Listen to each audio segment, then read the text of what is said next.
Bom Então, dia, bom, estamos isso. indo para o nosso último encontro do ano, né? Com certeza terminando o nosso livro, que tinham dois assuntos, né? Que era o amor no mundo e agora o nervosismo e a autoeducação. Então, nós vamos dar o início da leitura com a Luciana hoje, que vai ler para nós. Página 36. Pela observação de seus gestos, do que ele próprio faz, isto é, pela conscientização de suas ações, o indivíduo tira proveito do fato de o domínio de seu corpo astral sobre o corpo etérico se tornar cada vez mais forte, ou seja, de ele ficar habilitado, quando necessário, a também poder suprimir alguma coisa. As pessoas são cada vez menos capazes de suprimir deliberadamente certos hábitos ou de modificá-los completamente. Todavia, poder executar atos habituais também de uma forma diferente representa uma das maiores realizações do indivíduo. De modo algum, nós queremos desenvolver, digamos, uma escola de falsificação da escrita. Isto, hoje em dia, aprende-se somente para fins escusos. Contudo, quando a pessoa tem a intenção de permanecer honesta, a adoção de uma letra diferente é benéfica para a consolidação do corpo etérico. De maneira geral, nas diferentes ações que devemos executar, é bom adquirir a habilidade de também fazê-las de outra maneira, não precisando depender de uma única forma para executá-la. O indivíduo não precisa tornar-se logo um fanático da utilização indiscriminada de ambas as mãos. Porém, se tentasse, de maneira sensata, habilitar-se a também executar ao menos algumas ações com a mão esquerda, não seria preciso continuar esse experimento, senão ao ponto de constatar ser capaz de fazê-lo. Isto exerceria uma influência favorável sobre o corpo astral, em seu domínio sobre o corpo etérico. O fortalecimento do ser humano no sentido da concepção científico-espiritual faz parte de tudo com que a propagação dessa ciência há de contribuir para a nossa cultura. O que se poderá chamar de cultura volativa é justamente algo de grande importância. Nós já frisamos antes que, muitas vezes, o nervosismo se manifesta no fenômeno de as pessoas da atualidade não saberem muito bem o que fazer para realizar o que querem de verdade ou o que deveriam querer. Elas recuam diante da execução daquilo a que se propuseram. Não conseguem realizar nada de valor e assim por diante. Este fenômeno diagnosticável como certa fraqueza da vontade baseia, por sua vez, num domínio fraco do eu sobre o corpo astral. Sempre que se observa esse tipo de fraqueza da vontade, a qual, a bem dizer, leva as pessoas, por um lado, a querer alguma coisa e, por outro lado, todavia, a não querer, ou ao menos a não conseguir realmente executar o que querem, constata-se não existir suficiente domínio do eu sobre o corpo astral. Algumas pessoas nem sequer atingem o estágio de querer seriamente o que desejam querer. Ora, existe um modo muito simples de fortalecer a vontade para a vida externa. E isto consiste em suprimir os desejos que, sem dúvida, sempre estão presentes. Não realizá-los se isto não causar dano algum. Se perscrutarmos a nós mesmos, teremos o dia inteiro oportunidade de encontrar inúmeros desejos de cuja realização, entretanto, embora fosse muito agradável serem satisfeitos, podemos prescindir sem que isto cause danos a outras pessoas ou faltemos aos nossos deveres. São desejos cuja satisfação nos causaria alegria, mas que poderiam também ficar sem realização. Se há empenho, de certo modo sistemático, em achar dentre muitos desejos aqueles de que se possa dizer: não, esse desejo não deve ser satisfeito agora. É importante que se saiba escolher os desejos certos, cuja não realização não cause danos, mas apenas nos prive do conforto, alegria e prazer.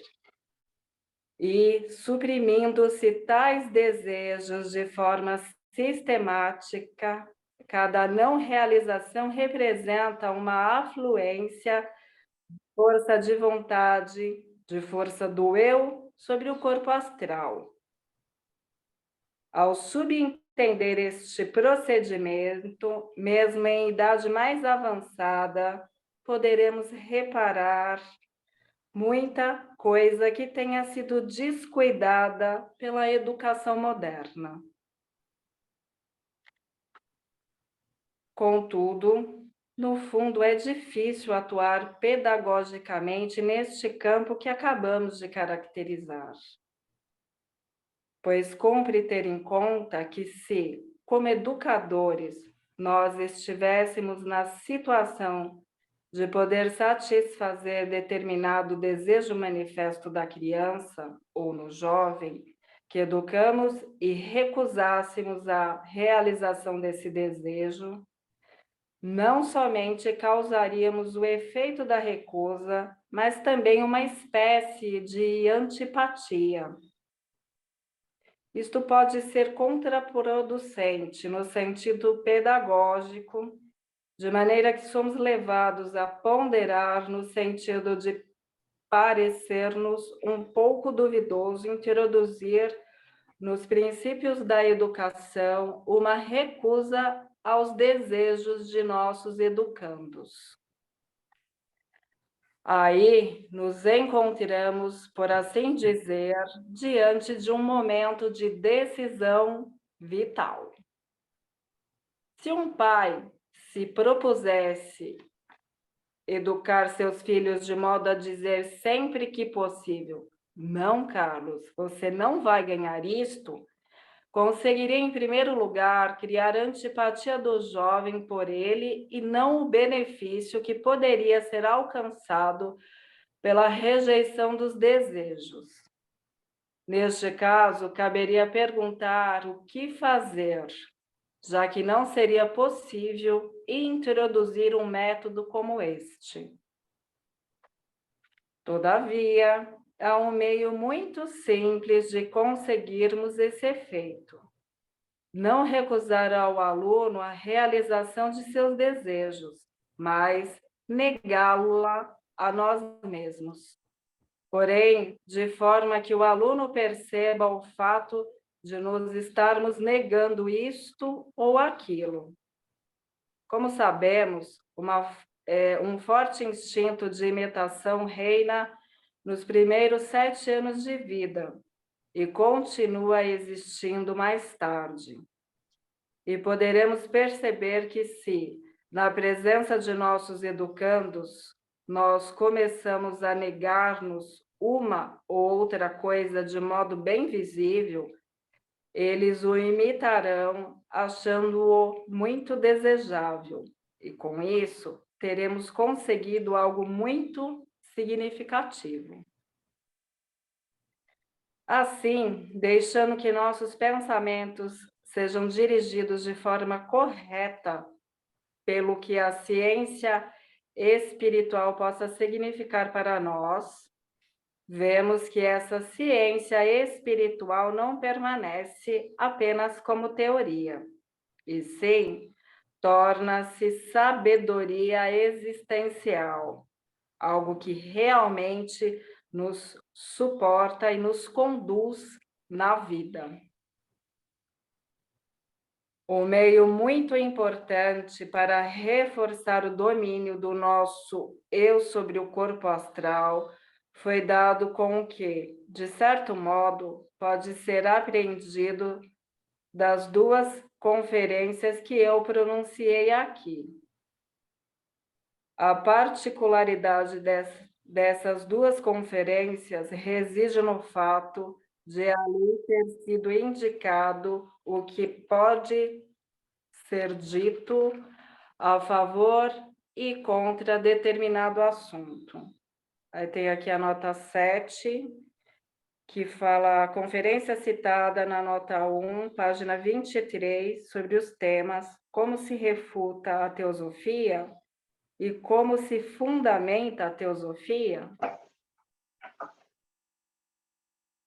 Se, por outro lado, verificarmos de que forma as pessoas enfrentam a vida com suas almas, poderemos perceber que, de modo geral, ao tratar de um assunto, elas o fazem somente de um lado, dizendo apenas o que existe a favor ou contra ele. Isto é o habitual. Contudo, não existe na vida coisa alguma que não possa ser tratada de maneira a apresentar um pró e um contra. Há um pró e um contra em tudo, e é vantajoso que nos acostumemos em todas as situações a levar em conta não só um deles, mas também o outro, não somente o pró ou o contra, mas o pró e o contra. Em tudo o que fazemos, convém termos presente porque, sob certas circunstâncias, será melhor deixarmos de fazê-lo ou, se acharmos melhor executá-lo, compreendermos que também existem considerações contra. A vaidade encontra muitos pretextos para não se invocarem os argumentos contrários a uma ação que se deva executar, pois as pessoas desejam a todo custo ser sempre boas. É muito fácil alguém se outorgar o atestado de boa pessoa, dizendo de si mesmo: faço apenas as coisas das quais seja possível falar bem, e sentindo como incômoda a convicção de que, no fundo, muita coisa poderia ser objetada a quase tudo o que se faz na vida. Ao final das contas, de modo algum nós somos tão bons quanto pensamos. E digo isto porque é extraordinariamente importante para a vida. Contudo, estas considerações genéricas não são de muita utilidade. Nós só começaremos a tirar-lhe algum proveito quando também tivermos em mente, ao executar toda e qualquer coisa que a vida nos exija, os motivos que nos levam, os motivos que nos possam levar a deixar de fazê-lo. O que é alcançado por este procedimento pode ser observado da seguinte maneira e muito simples. Com certeza, os senhores tiveram oportunidade de conhecer pessoas cuja indolência chega ao ponto de, sempre que possível, elas preferirem não tomar decisão própria alguma. E sim que alguém tome essa decisão e lhes diga o que fazer. Elas descartam a responsabilidade,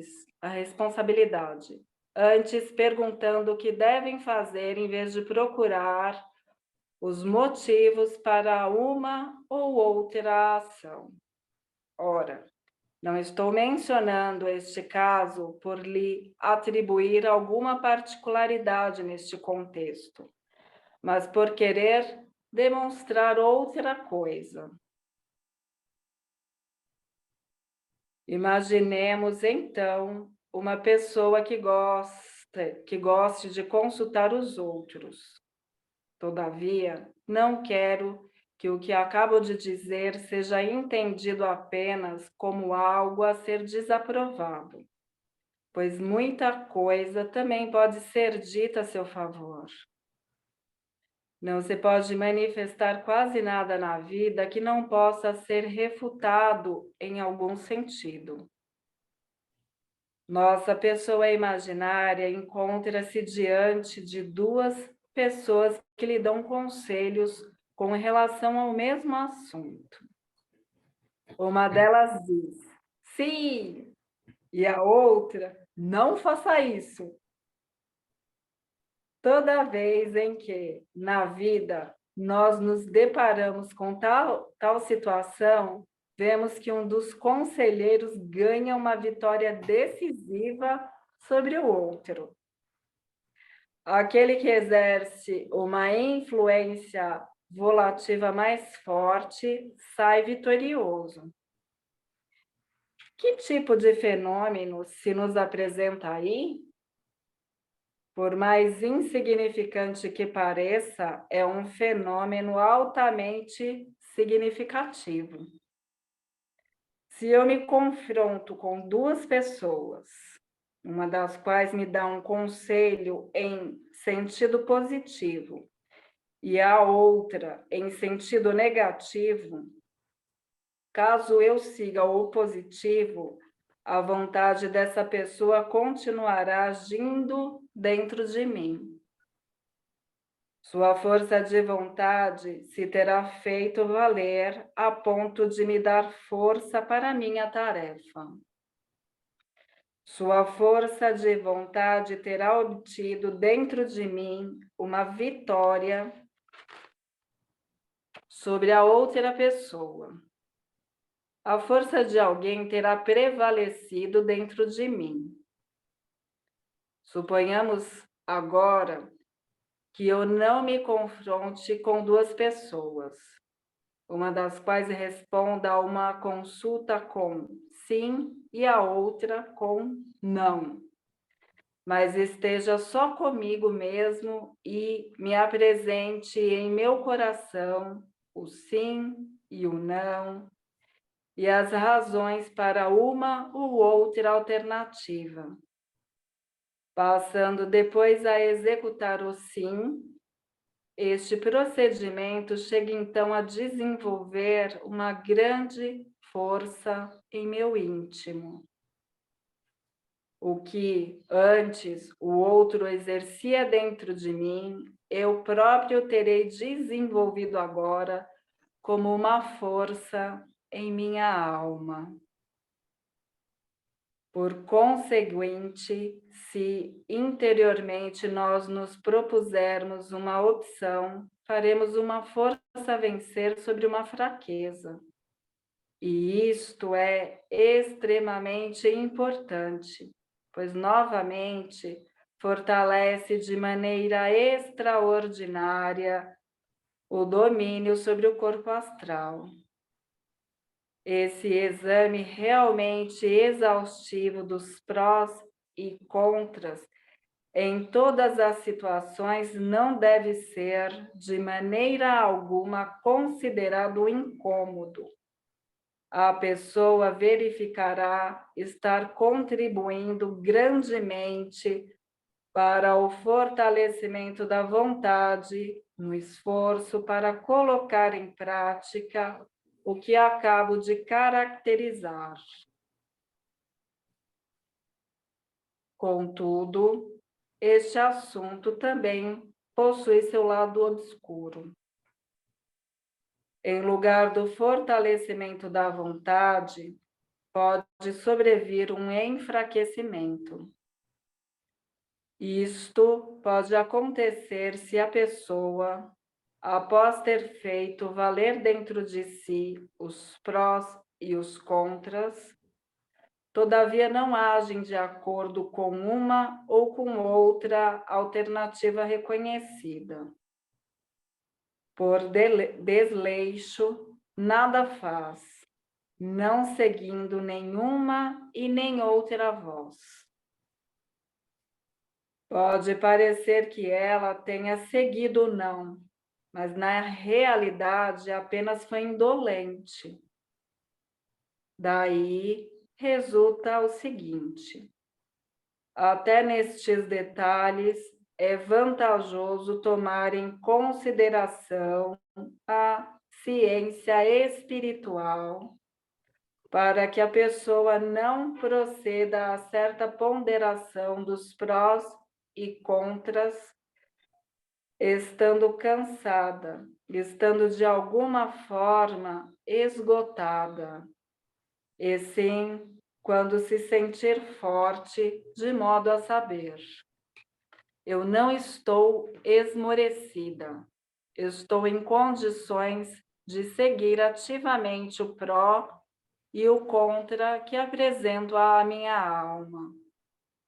Por isso, deve sempre atentar a si mesma, a fim de se preparar para deixar essas coisas atuarem na alma.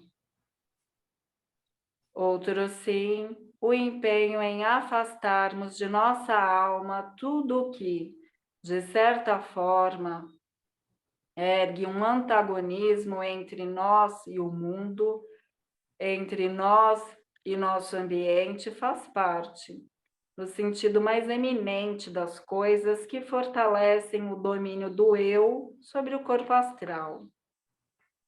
E por isso, deveria fazer parte das obrigações que o antroposófo impõe a si mesmo o fato de não se interdizer críticas justificadas. Sendo a crítica objetiva, naturalmente seria uma fraqueza proclamar, por assim dizer, devido às razões puramente científico-espirituais, o mal como o bom.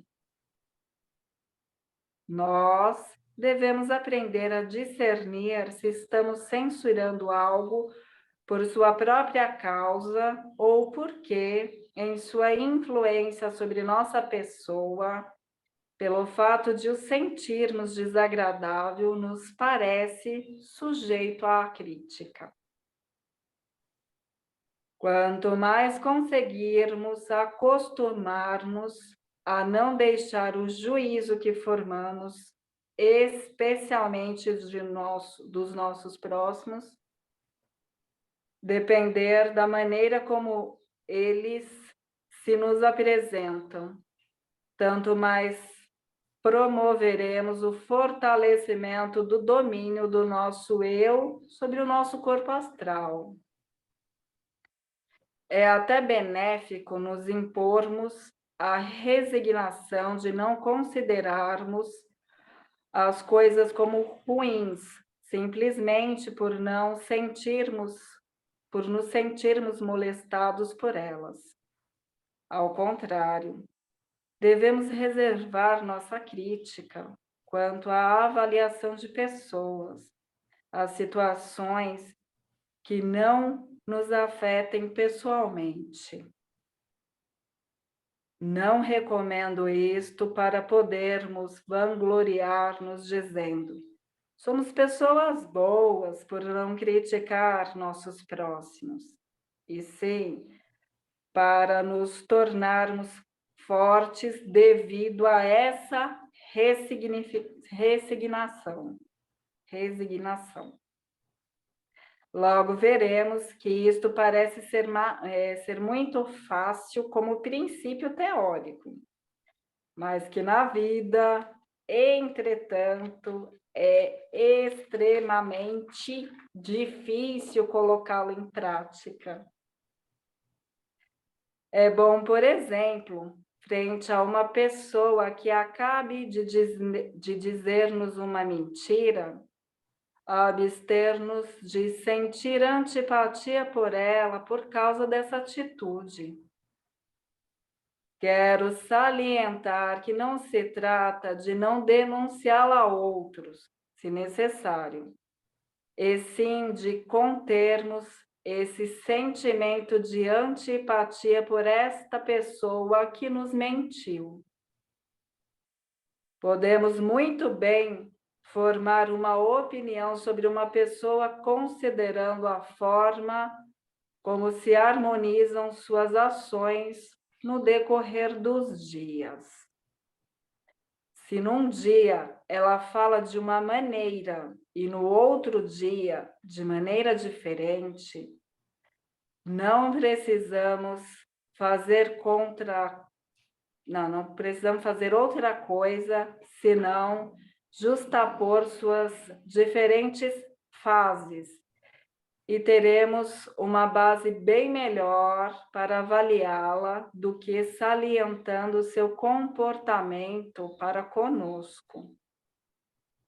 É importante deixarmos as coisas falar por si próprias, ou compreendermos as pessoas pela continuidade de seus atos, não formando um parecer com base em ações isoladas, e sim na forma como condizem todos os seus atos. Mesmo no caso de alguém que tomemos por um patife inveterado, podendo-se dizer que ele nunca faz nada incompatível com a ideia de um patife. Podemos encontrar muitos aspectos destoantes que até contradigam todos os seus atos. Nem precisamos levar em conta a relação da pessoa conosco, ou seja, podemos abstrair de nós mesmos, deixando a pessoa refletir-se em nossa alma apenas por seu comportamento, caso seja inteiramente necessário formarmos um juízo a seu respeito. Contudo, muito ajudará ao fortalecimento do nosso eu se refletirmos sobre o fato de uma grande parte, 9/10, dos julgamentos que fazemos poderem ser suprimidos. Seria largamente suficiente para a vida se genuinamente vivenciássemos em nossa alma somente 1/10 dos julgamentos que costumamos fazer do mundo. A vida em si não seria prejudicada, tampouco em relação a nós próprios, pelo fato de desistirmos de pronunciar os restantes 9/10. Hoje, eu lhes chamei a atenção para alguns detalhes aparentemente insignificantes. Todavia, De vez em quando, devemos empenhar-nos também em encarar tais coisas, pois justamente essas coisas podem ensinar-nos como o pequeno pode ser grande. Pode ser grande em seus efeitos e como devemos tratar a vida, por assim dizer, de um ângulo completamente diferente do que estamos acostumados a fazer, caso desejemos dar-lhe forma sadia e vigorosa. Evidentemente, não pode bastar dizermos simplesmente que quando alguém adoece, o enviamos à farmácia, pois lá ele encontrará o que necessita. O correto deve ser organizarmos a vida de tal maneira que as pessoas sejam menos atingidas por doenças, ou que as doenças sejam menos graves. O ser humano sofrerá menos doenças se, por meio dessas coisas insignificantes, fortalecer a influência do seu eu sobre o corpo astral, do corpo astral sobre o corpo etérico e do corpo etérico sobre o corpo físico. A autoeducação e atuação sobre a educação de outros são, pois, assuntos que podem ser depreendidos de nossa concepção antroposófica fundamental. Obrigado, Luciana. Então, eu não interrompi porque eu achei que ele estava bem, de uma forma bem tranquila, né, explicando as questões. Lógico que é fácil o que ele escreve, não necessariamente é fácil como conduzir isso na nossa biografia. Mas o que é importante nesse capítulo, e que é uma coisa que é bem forte para nós, é como que a antroposofia pode ajudar na vida prática. E aqui ele trouxe bem essa característica, que é um caminho de salutogênese, né? É aquilo que nós já falamos aqui, é o que gera saúde. E ele trouxe algumas observações que, como ele diz, são simples, mas justamente por serem simples, exigem bastante atenção, porque senão nós escorregamos para dentro de uma inconsciência perante esses fatos, né? E, de novo, aqui ele traz, né, uma característica que a antropologia coloca, que é a quadrimembração do ser humano, né? O seu corpo físico, aquela instância que traz vida, que nós chamamos de corpo etérico, a instância que nos coloca perante não só o movimento físico e de alma, mas também aos nossos impulsos e desejos, e a nossa individualidade, que é aquilo que nos traz autonomia.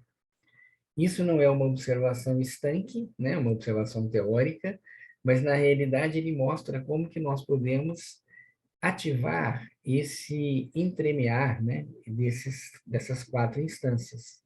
Então, eu atuando sobre o corpo astral atuando sobre o corpo etérico atuando sobre o corpo físico. E com isso nós temos a tendência a diminuir, né, a possibilidade de diminuir a incidência de tantas doenças, ou caso, dentro da tarefa do indivíduo, ele precise passar por uma doença, que essa doença não seja tão agressiva assim.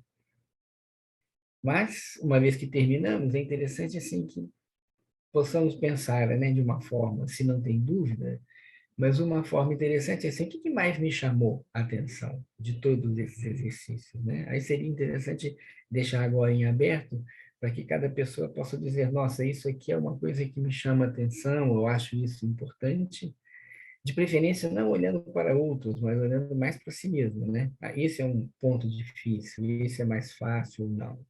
O que vocês acham? E agora eu gostaria de ouvir, né, deixar aberto para que vocês possam falar sobre isso. Não fiquem tímidos, podem falar. Uma coisa que me chamou a atenção foi na página 41, quando ele fala sobre a indolência, que ele fala, né, que as pessoas têm essa característica quando chega um ponto de que sempre que possível elas não tomarem decisão própria alguma, né, que esperam que outras pessoas tomem por elas. E para mim assim foi uma surpresa, porque eu nunca tinha pensado dessa forma, que isso pudesse ser, né, dito como uma indolência. Eu achei bem diferente assim essa forma de ver. Mas faz sentido o que ele fala?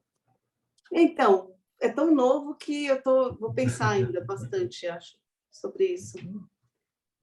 Parece que sim, né? Porque é como se indolência, assim, como se a pessoa não se colocasse com firmeza na própria vida. Então, ela precisa que algo venha de fora para que diga o que ela tem que fazer e assim, se der errado, ela não tem responsabilidade Sim. sobre aquilo, né? Me parece isso. Eu achei bem interessante, nunca tinha pensado na indolência com esse ponto de vista. Eu entendo que isso é uma coisa muito frequente no ser humano, né? É justamente o oposto do que você imagina, né? Você imagina que justamente essa instância do eu, que é a sua individualidade, é aquela que, ao longo da biografia, ela deve se fortalecer até para, como diz a Gudrun no seu livro, né? Tomar a vida nas próprias mãos. E isso significa autonomia. E o que ele fala aqui é justamente o oposto, né? A pessoa não toma conta de si, ela não atinge a autonomia, ela entrega para outro ou outros a responsabilidade das decisões, né? É uma postura um pouco assim messiânica, né? Vai vir um Messias que vai me salvar, ele vai fazer e eu vou seguir o que tem que fazer, e como você colocou, aí eu não assumo responsabilidade, né? E isso é uma questão que nós temos sempre que estar presentes a tudo que está à nossa volta, atentos a tudo, mas com cuidado para não colocar na mão de outro, de uma autoridade externa, tudo o que a vida coloca para nós. É lógico que em muitos momentos eu preciso de uma autoridade, uma pessoa que entenda mais de um assunto, né? Se eu vou construir uma casa, quem é uma autoridade? Seria um arquiteto, seria um engenheiro. Se eu vou preciso de uma doença, de uma questão de saúde, eu vou procurar um médico. Se eu preciso de uma questão, uma orientação jurídica, é o advogado, né? Então isso é uma realidade da vida. Mas o que acontece é que muitas vezes tudo que está certo, a gente tem que olhar o limite. Então tem um limite inferior, que é aquele que eu vou resolver construir a casa por mim mesmo, eu posso fazer uma bobagem, porque não tenho informação para isso, e ao mesmo tempo também ficar escravo do que o outro fala sem nenhum questionamento. Então a autonomia pressupõe questionamento, é o que ele fala ali também, né? O sim e o não. Quando ele fala dessa cultura volitiva, ou a cultura da vontade, que seria interessante você pensar assim, eu quero fazer uma coisa, e eu deveria perguntar para mim antes de fazer, por que não fazer? Então, eu não preciso necessariamente perguntar para outro, embora, evidentemente, como nós já colocamos, é humano, né, eu pedir a ajuda de outras pessoas, mas eu poderia começar a exercitar nas simples coisas da vida, né? Se eu quero fazer, por que não fazer? E fazer uma análise disso. Ou ao contrário, eu não quero fazer uma coisa, mas por que eu deveria fazer? Então, essa é a cultura da abolição, que parte da própria individualidade e, evidentemente, vai nos fortalecendo. Porque o fato de fazermos essa cultura da abolição vai nos mostrar que nós vamos errar muitas vezes, sem dúvida, né? Mas é justamente isso que fortalece a nossa autonomia. E esse é o que fortalece o eu sobre o corpo astral, né? Sobre esse corpo dos impulsos e desejos, porque muitas vezes nós fazemos coisas mais pelo desejo, pelo prazer de fazer, e não observamos o impacto que isso tem sobre nós mesmos, e muitas vezes, o que é mais complexo ainda, o impacto sobre o entorno, sobre a natureza, sobre as pessoas que convivem conosco. Então, realmente, essa questão da indolência, ela é o oposto a uma autonomia, né? Acho que isso é um ponto bem importante que ele traz. Mas E tinha a Zilda... desculpa, desculpa. Pode falar, Zilda. não, só para terminar. Então, eu tenho, né, ainda essa ideia de que a indolência era o contrário, né? Que a gente ouve falar assim, ai, fulano é indolente. É como se ele estivesse fazendo o que ele quer e não escutando, Não, não, não, não. né? Não. E aqui ele Indolência é traz isso. justamente Uhum, uhum. interessantíssimo. Vou pensar bastante sobre isso. Tá bom. Tem muita coisa até o final do ano, viu? Dá muito. Tem mais 7, tem mais, né?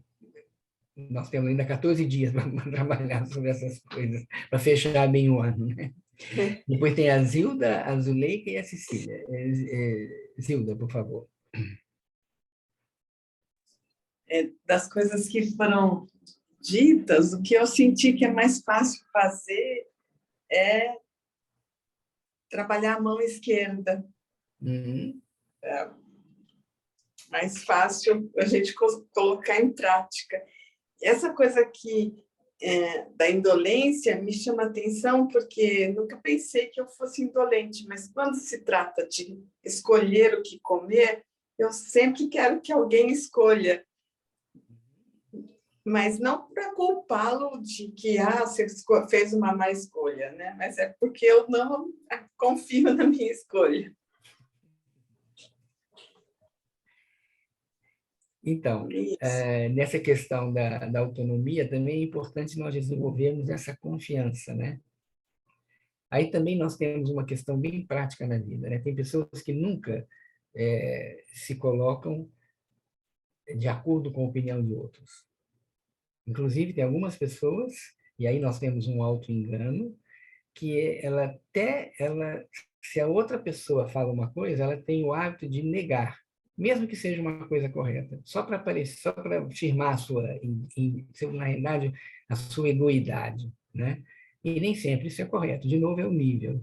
E outras pessoas que estão sempre deixando, deixa o outro decidir, eu não quero interferir, também não é correto, né? Então, o exercício dessa cultura da evolução também é esse aspecto de me colocar no mundo, respeitando a opinião do outro, mas também não deixando que o outro decida tudo por mim. Então, o exercício sempre é o caminho do meio, né? Sempre esse é o caminho do meio, de desenvolvermos uma autonomia, sabendo que, como estamos no meio de outras pessoas, alguém a gente vai desagradar. Isso não tem jeito, né? Mas vamos pensar assim, eu primeiro tenho que olhar para a minha postura, procurando uma autonomia, mas sempre atento para o que está fora, sempre atento para não prejudicar o outro. Então, esse caminho do meio tem essa dupla via: o fortalecimento da minha individualidade, respeitando a individualidade do outro. Esse é o desafio, né? Chegar num ponto de equilíbrio, que esse é o desafio. A Zuleika, queria falar?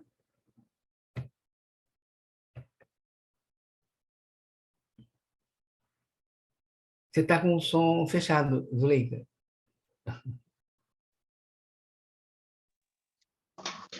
Você falou a palavra desafio aqui, Uhum. e eu acho meio desafiador essa parte falando dos educadores e do pai. Em educar, se for, não, Carlos, você não vai ganhar isso. Então, você pensa nos filhos, na educação que a gente sempre está tentando orientar, e a gente fala muito isso, você não vai ganhar, você não vai fazer. E depois, pensando nessa autonomia, nessa forma de você se tornar mais autoconfiante, como isso influenciaria a nós mesmos, entendeu? Como fomos filhos também. A gente tem sido sempre educado, as pessoas direcionando o nosso caminho, entendeu? Aí eu acho que isso é uma coisa que a gente tem que buscar, pensar muito a hora de você educar, controlando, informando, é muito diferente.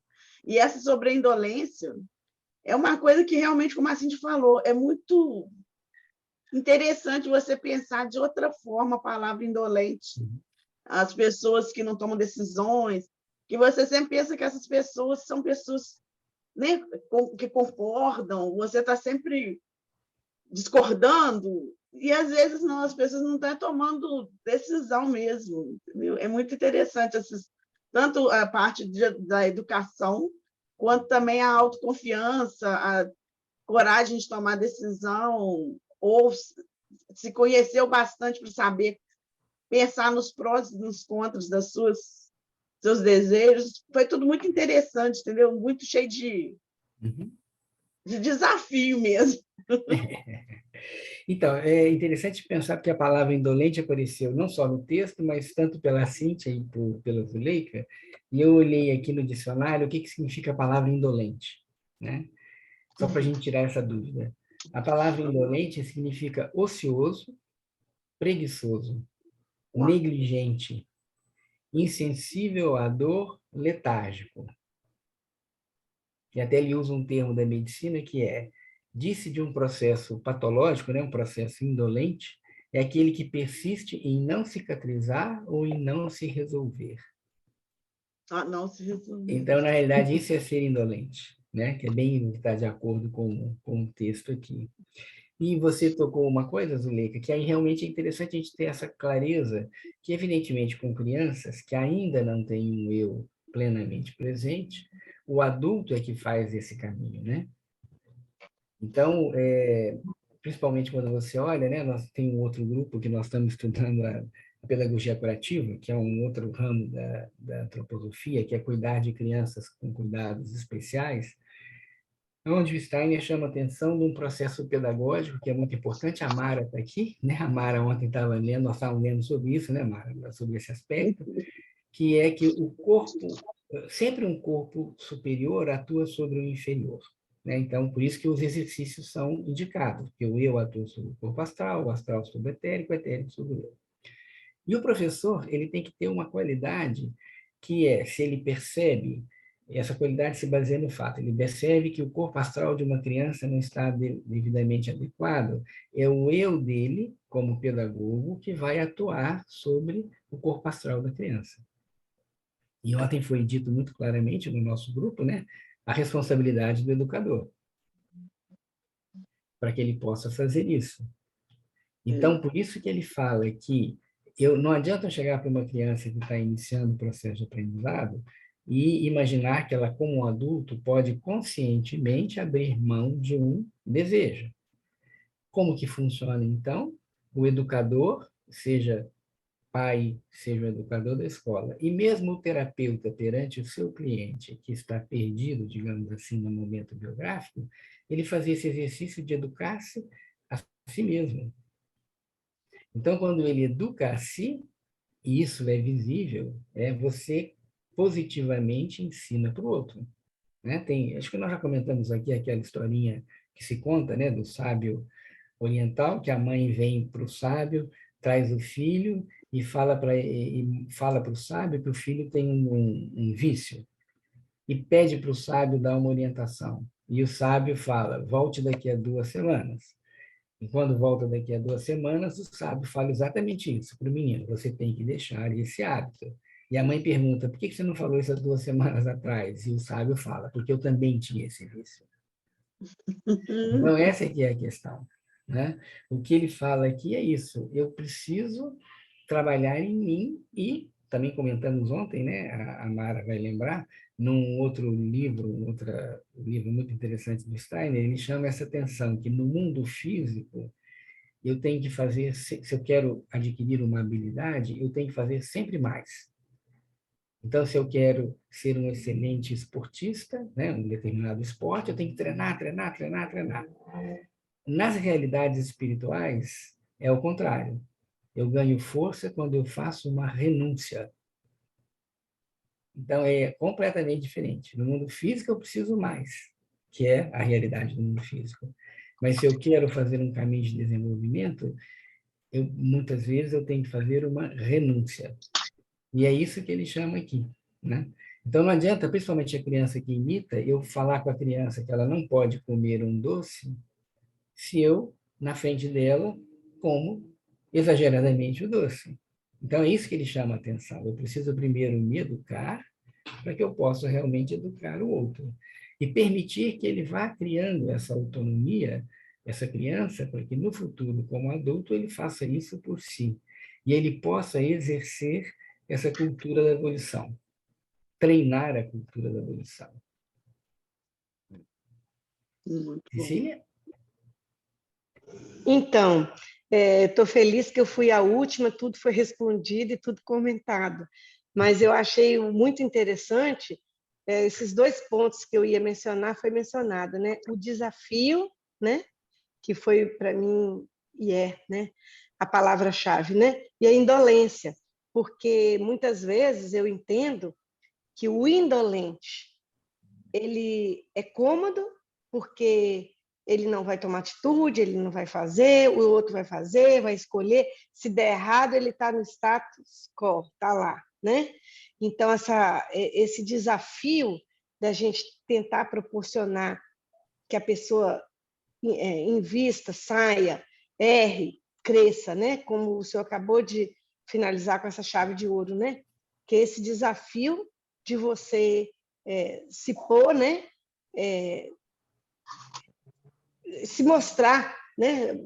Não, eu não vou querer esse doce porque e você vai se expor. Então, muitas vezes a gente vive num meio muito competitivo.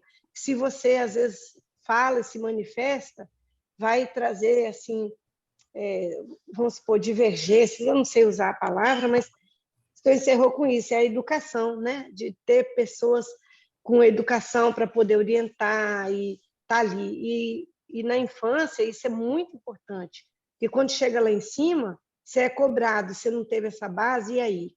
Né?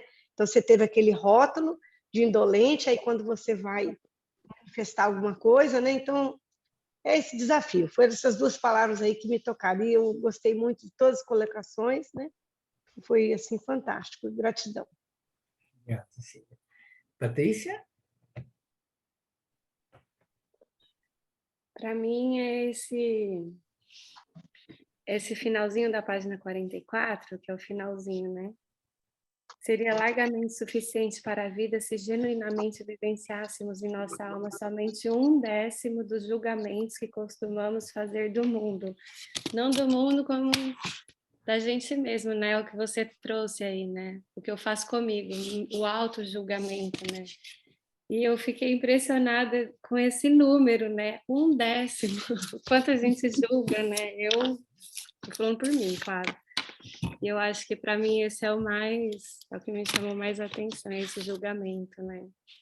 Quanto a gente passa a vida julgando, e aí não traz a ação volitiva, né? Enfim.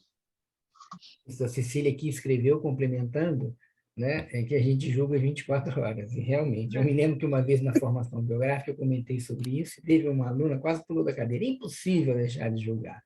Realmente é difícil, mas na realidade nós perdemos muito tempo. Porque quando eu estou julgando, eu estou olhando para fora, não estou olhando para mim. Né? E esse é um aspecto que é bem importante. Ele até fala ali, né? Não é porque a pessoa também fez uma atitude que eu vou ter que julgá-la. Às vezes até ela tem um comportamento e um dia ela perde esse equilíbrio e faz uma outra coisa. Então é importante que eu tenha esse cuidado. E o Steiner fala também em outro texto que é quando eu vejo uma coisa errada no ambiente, e principalmente se eu não posso corrigir, que eu deveria mentalmente fazer a correção. Né? Então, se eu vejo uma pessoa criticar a outra, eu deveria mentalmente imaginar a situação salutar, né? Não patogênica. Como que eu posso criar pensamentos salutogênicos? Quando eu vejo um erro ser dito, ser feito, como que eu posso corrigir? É lógico que tudo, de novo, depende da situação, do contexto e do clima. Tem coisas que eu tenho que fazer, eu tenho que agir no mundo. Outras vezes, eu vou criar um nó se eu for ficar resolvendo tudo que as pessoas falam. Porque às vezes a pessoa fala errado porque ela não tem conhecimento pleno, ela não está fazendo isso por mal. Se você for ficar corrigindo tudo lá fora, primeiro que você pode estar errado na tua correção. Segundo que você vai criar uma confusão muito grande. Então você faz o exercício de corrigir internamente e sempre atento. Mas será que é isso mesmo? Então sempre é um caminho de autodesenvolvimento. Mas para isso eu tenho que ter um silêncio interno. Se eu estou sempre julgando, eu não tenho silêncio. Eu estou falando, né? Mesmo que eu não fale. Eu posso, inclusive, criticar o outro mentalmente, não fazendo uma expressão externa no mundo. Isso também que é o exercício, né? Então, se eu diminuísse tantos julgamentos, eu teria mais espaço interno para poder fazer um caminho de desenvolvimento.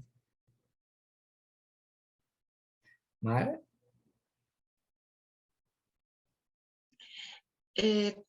Como você trouxe para a gente fazer uma reflexão nossa, né?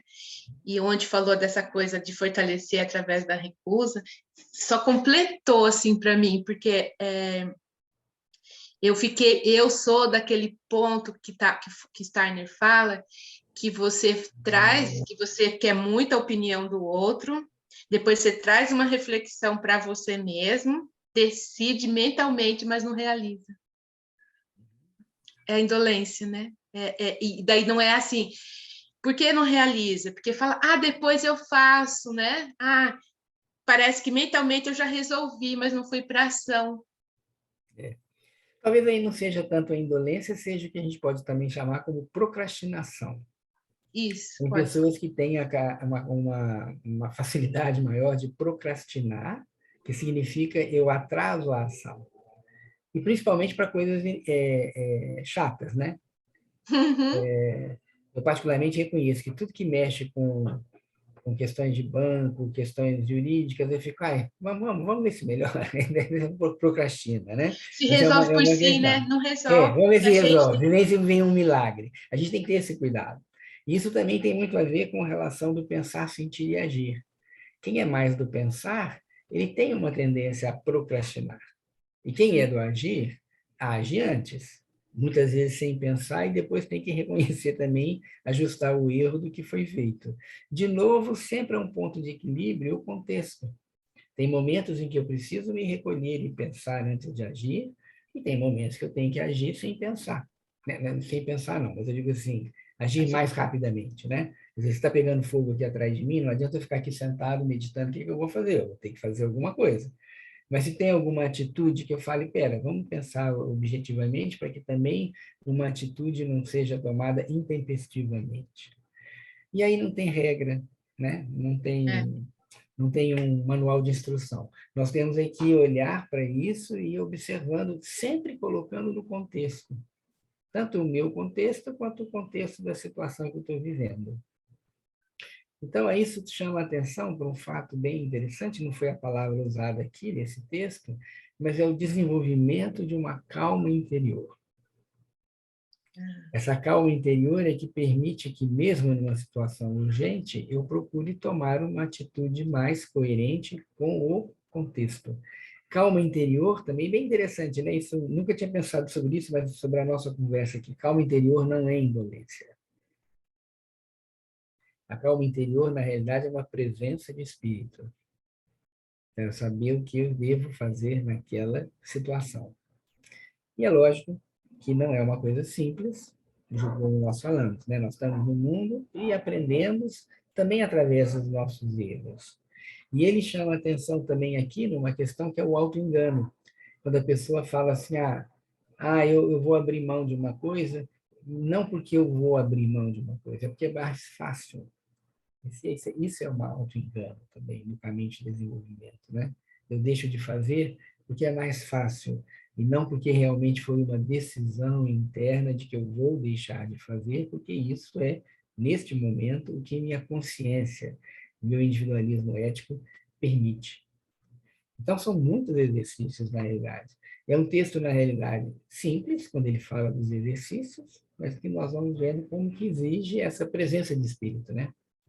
Essa paciência também consigo mesmo, a persistência, porque nós vamos errar bastante, mas buscar esse caminho dessa calma interior, né?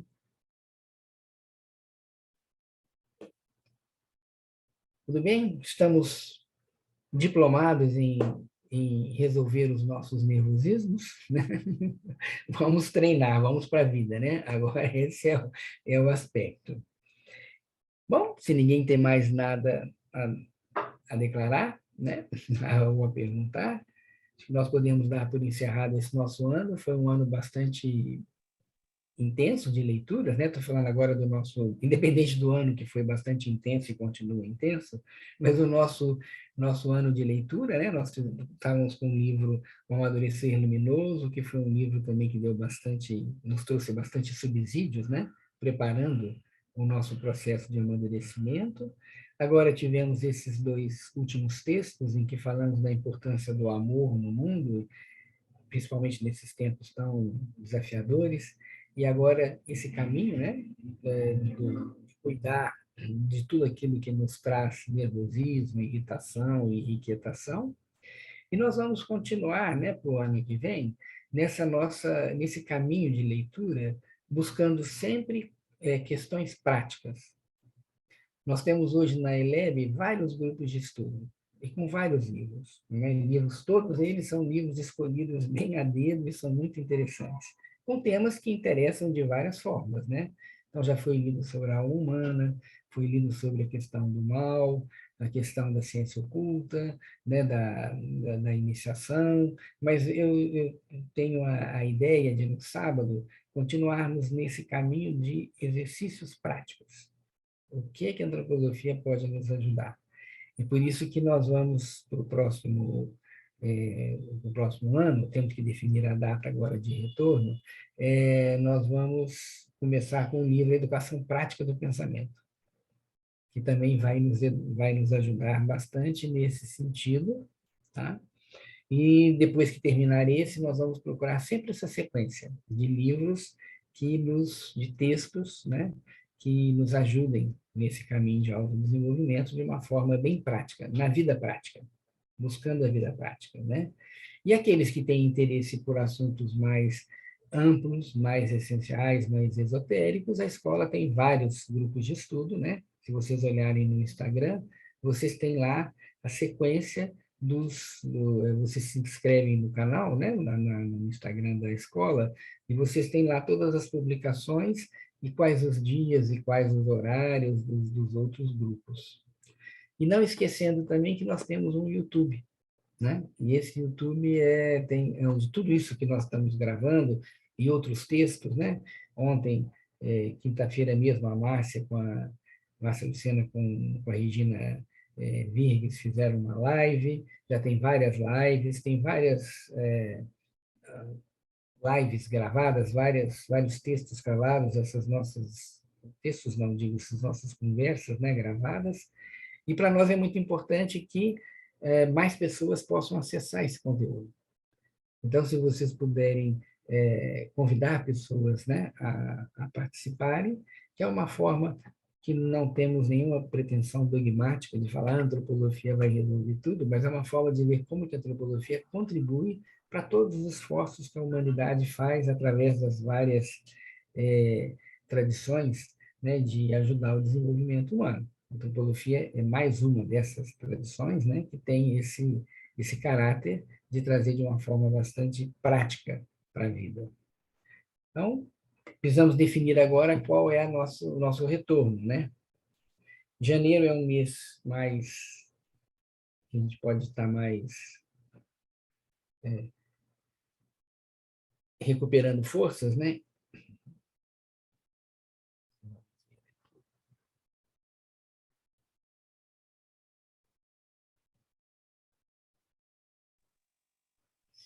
Primeiro sábado de fevereiro? Podemos voltar no dia 4 de fevereiro? Dia 4. Uhum. Né? Então, estamos bem no início do mês de fevereiro, então nós vamos reiniciar. Alguém tinha pedido para falar o nome do livro, nós já colocamos, mas se puder alguém voltar de novo a foto, né? Mara, vai ser o livro Educação Prática do Pensamento. Eu vou pedir se a Márcia pode colocar a foto de novo. Mas eu coloco no grupo. Isso. O meu livro não está aqui, então depois, ou se Se a alguém... Cristina tiver ele aqui, eu acho até que ele deve estar no nosso... Deixa eu ver se ele está no nosso... Eu andei procurando agora se está no grupo, né? Mas... Deixa eu ver olhando nas mídias, talvez a gente consiga ver. Deixa eu ver se eu está não aqui. encontrei. Ah, está aqui. Não, esse é o outro. Esse é o... Amor sem significado. Eu acho que nós não estamos com ele mesmo aqui, não. Acho que Não vai ter que está, não, porque eu fotografar. procurei. Não, então tem que ser mesmo. Tem que pegar a foto e quem tiver ele com porque o meu, quando eu tenho... Eu tenho aqui, ó. então, ótimo, Ótimo. então mostra. Então, Zilda, se você puder... Então, peraí, mostra um pouquinho mais. É porque a luz está incidindo para mim, eu não estou vendo o título. Peraí. A educação prática do pensamento. Então, se você puder fotografar e colocar no nosso... não, manda para um de nós aqui. Para né? Márcia. Manda para Tá a bom, Márcia. manda para A Márcia Márcia. recoloca aqui no grupo. Eu já coloco isso. Tá joia. Gente, um bom Natal para vocês. Bom fim de semana primeiro, boa semana agora, um bom Natal. Se Deus quiser, uma Gratidão. passagem de ano seja bastante produtiva, né? Que possamos fazer boas retrospectivas de tudo que nós vivemos. E uma perspectiva, né? Que 2023 seja um ano melhor para todos, que seja em todos os âmbitos, né? Com seus desafios normais, mas que possamos ter bons desafios, né? Esse que é o mais importante, que a gente tenha bons desafios aí para o ano de 2023. Certo? Muito obrigado. Obrigada. Gratidão. Um grande abraço. Bom fim de semana. Gratidão. Boas festas para todos.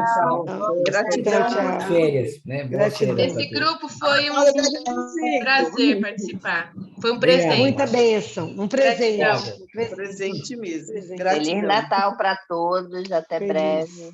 Até breve. Um beijo. Beijo. Feliz Natal. Tchau. Tá, tchau, tchau.